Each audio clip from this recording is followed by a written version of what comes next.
인생에 제목을 붙인다면 어떤 제목이 어울릴까요? 인생엔 희로애락이 있고 많은 추억과 스토리가 있지만 인생은 기쁨보다는 슬픔이, 즐거운 일보다는 고난이 더 많습니다. 사랑 노래도 제목엔 행복보다는 슬픔과 이별이 더 많은 것처럼요. 그래서 전도서는 인생은 슬픔뿐이라고 했고 불교에서도 고행이라고 말합니다. 바울의 고린도 후서를 읽으면서 새삼 답답함을 느꼈습니다. 믿음의 승리를 외친 로마서나 사랑과 은사를 노래한 고린도 전서와는 분위기가 사뭇 달랐습니다. 여기엔 믿음에 대한 이야기, 믿음으로 모든 것을 이기는 이야기는 없고 바울이 고생한 이야기, 자기에 대한 변명, 그리고 그의 자랑들을 읽으면서 한편으로는 바울답지 않다는 생각도 들었습니다. 조금은 지루하게 고린도 후서를 다 읽고 난 얼마 후에야 주님께서 바울이 전한 말씀을 이해할 수 있게 해주셨습니다. 여기서는 우선 바울과 고린도 교회의 관계를 알 필요가 있습니다. 고린도 교회는 바울이 두 번째 선교 여행을 하면서 세운 교회입니다. 고린도 그 도시가 보여주듯이 그 교회는 풍요롭고 또 은사도 많았던 교회지만 동시에 문제도 많았습니다.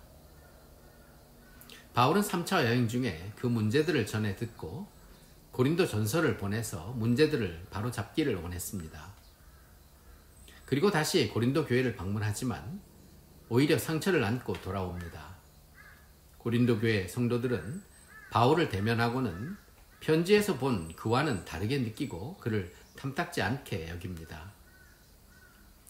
에베소로 돌아온 바울은 이후에 그들이 회개를 했다는 소식을 듣고 고린도 후서를 보내어서 자신에 대한 여러 가지 이야기를 씁니다.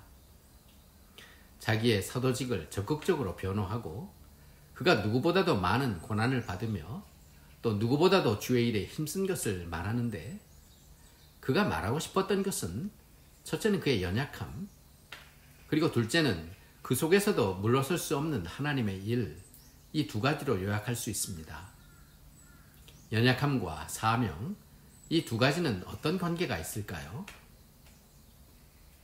바울은 이후에 고린도를 다시 한번 방문하면서 석 달을 머무르고 그들과 교제를 나누고 해피엔딩을 하게 됩니다. 그리고 나서 위험을 무릅쓰고 예루살렘을 향해 떠나죠.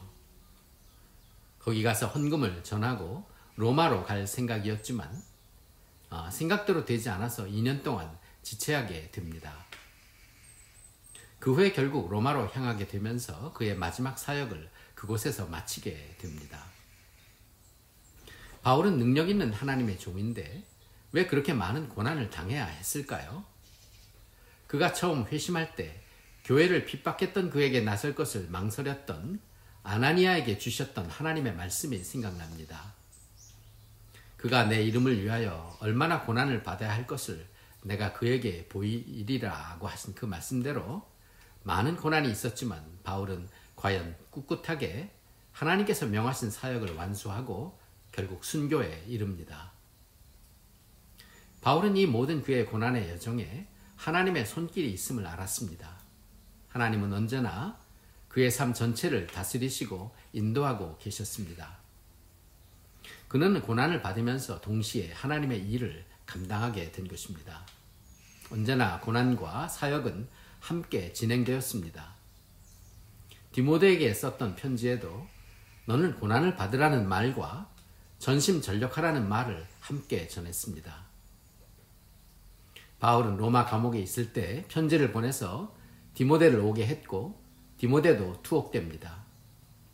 결국 바울은 네로 치하에서 순교를 당하게 되고 곧 이어서 로마에는 정변이 일어나서 네로가 실각합니다. 바울은 순교했지만 그 사이에 디모데는 풀려납니다. 이것도 다 하나님의 일정표에 있는 사건입니다. 에베소에 돌아간 디모데는 에베소 교회를 목회하다가 에베소의 신전에서 순교하게 됩니다. 예수님의 모친 마리아를 그곳에서 모시고 마리아를 하늘나라에 보내어 드린 다음에 그 지역에서 복음 사역을 계속하던 요한이 에베소 교회의 사역을 이어받게 됩니다. 후에 요한도 밤모섬에 귀향을 가게 되고 거기서 요한계시록을 쓰게 되지요. 이 모든 일도 하나님의 손에 의해 진행된 결과입니다.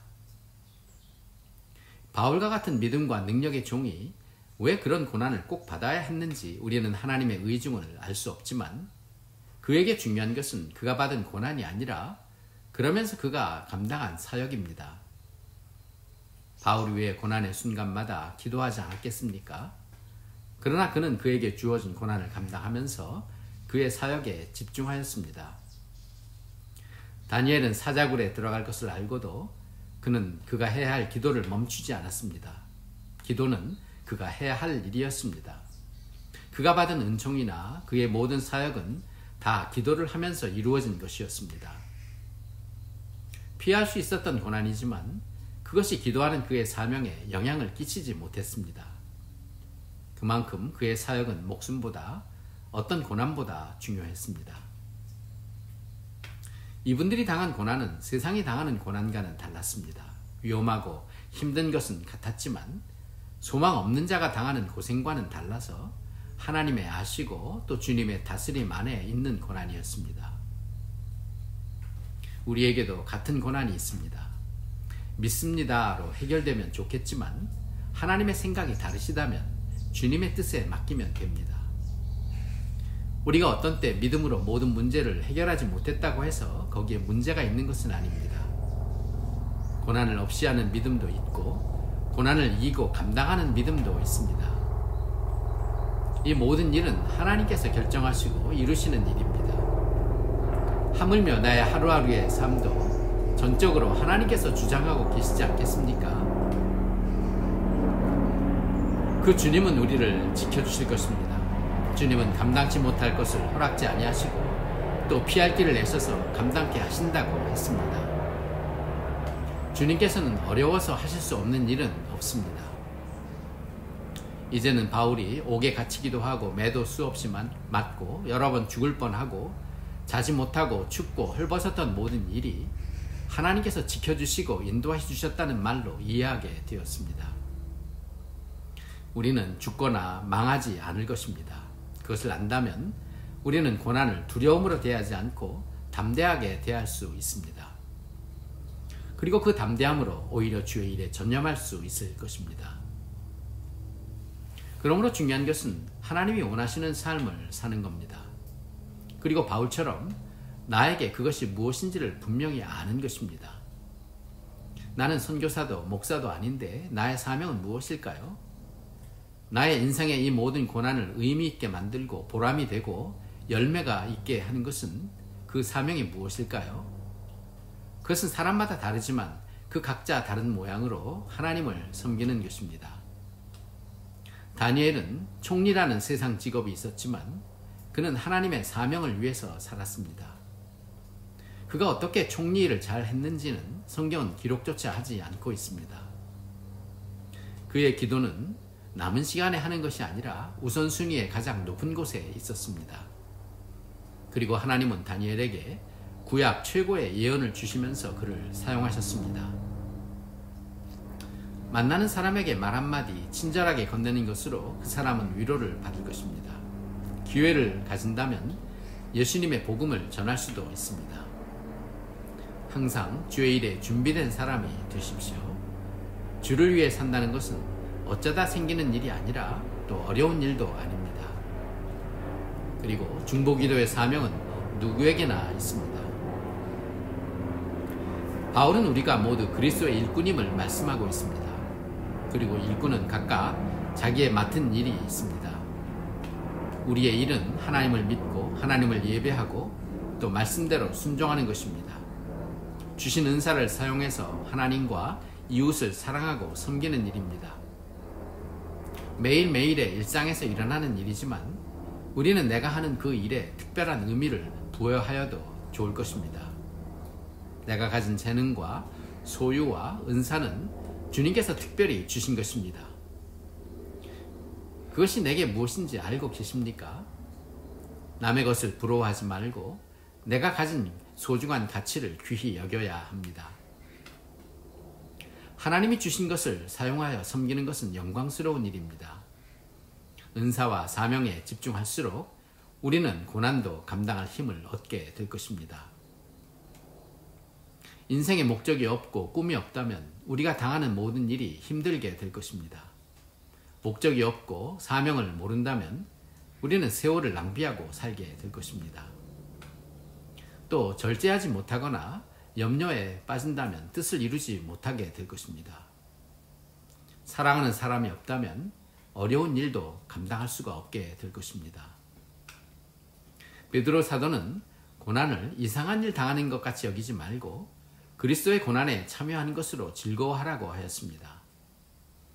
이는 그의 영광을 나타내실 때에 우리로 즐거워하고 기뻐하게 하려 함이라고 하셨죠. 고난은 주님으로 인해서 비상 상황이 아닙니다. 우리는 우리의 정상적인 일상으로 하나님을 섬기는 일상으로 언제나 돌아갈 수 있습니다. 한 여자 집사님이 암으로 병원에 입원했다는 소식을 듣고 신방을 했습니다. 엘리베이터에서 마침 외출하는 딸 아이를 만났습니다. 피곤한지 눈이 거의 감기어져 있었습니다. 마음은 얼마나 더 곤고할까요? 병실에 들어가 남편과 아들을 보았는데 그 아들도 피곤해 많이 지쳐 있었습니다. 그렇지만 집사님은 믿음을 간직하고 있었습니다. 신방을 마치고 돌아가면서 다시 딸과 아들을 만나서 이야기를 했습니다. 너희가 수고가 너무 많구나. 엄마는 힘든데도 믿음을 잘 가지고 계셔서 다행이야. 엄마는 하나님께 맡기거라. 너희가 엄마를 책임질 일은 아니야. 엄마는 하나님께서 친히 인도하실 거다. 엄마를 위해 기도하고 그때마다 엄마를 도와드리면 된다. 그 외에는 너희는 정상적인 생활을 하도록 해라. 친구들도 만나고 맛있는 것도 먹고. 젊어서 저도 꽤나 몸을 아꼈던 것 같습니다. 감기라도 걸리면 집안에 있으면서 친구 만나는 것도 그만두고 나을 때까지 꼼짝도 하지 않았다고 놀림을 받기도 했습니다. 지금도 문제가 생기면 기도는 하지만 여전히 걱정도 하는 편입니다. 그러나 지금은 전에 내가 그 아이들에게 했던 말을 이제 내게도 해야 되겠다는 생각을 했습니다. 요한 웨슬리는 80이 넘어서 이렇게 고백했습니다. 이제 눈이 거의 감기워 앞을 볼 수가 없게 되었다. 무릎도 아파서 걸을 수가 없지만 주님께서 은혜를 주셔서 기어다닐 수 있게 해주셨다. 그리고 그는 하나님의 품에 들어가는 날까지 그렇게 주의 일을 감당합니다. 우리도 우리의 인생의 전 과정을 책임져 주시는 하나님으로 인해서 그렇게 살 수 있습니다. 주님께서 선악간에 모든 일을 온전케 하실 것입니다. 크고 작은 것을 묻지 말고 매일 내게 맡겨진 일을 의미 있고 소중한 것으로 여겨서 힘쓰시기를 바랍니다. 그리고 그리 많이 남지 않은 세월을 아끼면서요. 오늘 나에게 하루를 주신 하나님께 감사드립니다. 그리고 고난을 얼마든지 감당할 수 있게 해주신 주님께도요. 소중한 은사를 주시고 주를 섬길 수 있게 해주셔서 더욱 감사합니다. 다니엘처럼 어떤 일이 와도 태연하게 대하면서 주의 일에 더욱 힘쓰시기를 바랍니다. 고난에 대해서는 담대하시기를 바랍니다. 나의 모든 일이 주님의 손에 있기 때문입니다. 주님께서 달라지지 않으신다면 달라진 것은 없으니까요.